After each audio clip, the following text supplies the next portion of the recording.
John Higgins, Mortgage One. Happy Monday and Happy New Year. So check out today's update. We do have a lot of jobs information coming out this week. Hopefully will give us some good direction as we start out 2025. And the minutes from the last Fed meeting will be released when the Fed took 2 of the projected 4 rate cuts for 2025 off the table. So we finished out the year in not so great of news from the Fed heading into the new year. But I wanted to give a little perspective on kind of where we've been and where we may be going here as far as rates and the market. So we saw rates really start their upward swing in 2022, and we quickly jumped above 4%, hit 5% on the 10-year Treasury, and finished the year at 4.6%. And you can see on this chart, nothing but bad news over the last couple of years with regard to rates. And we know that the number one reason for that was poor inflation numbers. We had almost 9% on inflation at one point in time, month over month. And the Fed has certainly reduced that number, but it hasn't really led to a lot lower rates consistently.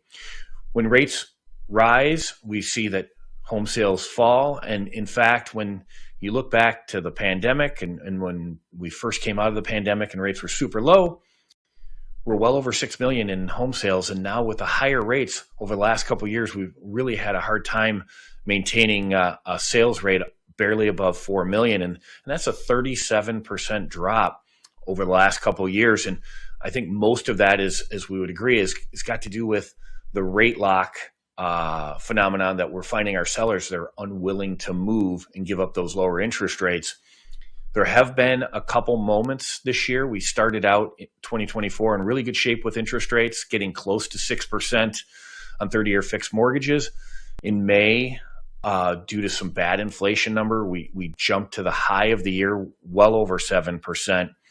And then as the Fed kind of said that they had gotten inflation under control and started talking about rate cuts, we did see interest rates make a very nice move down. What was really weird is 2 days before the Fed cut 50 basis points, we bottomed out in September.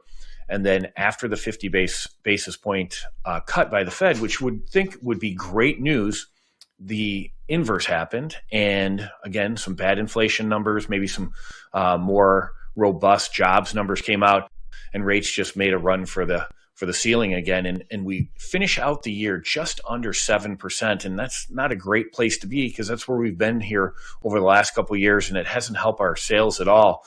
If we look month over month last year, we did see that those higher interest rates, by and large, didn't do much good for our industry until the end of the year. And I don't know if this is a head fake or not. We did close out the year on some positive numbers, but I don't know if that's a pull through because the interest rates dropped in late September, got a few people under contract, and then we had the closings in November and December. So we'll have to wait and see, but at least we finished up the year on a much better tone.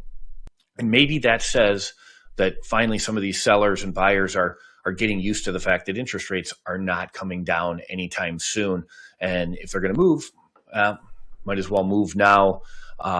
So as we look forward into 2025, I pulled a few predictions by a number of different groups, everything from Bright MLS and their forecasts that rates won't get below 6.4%.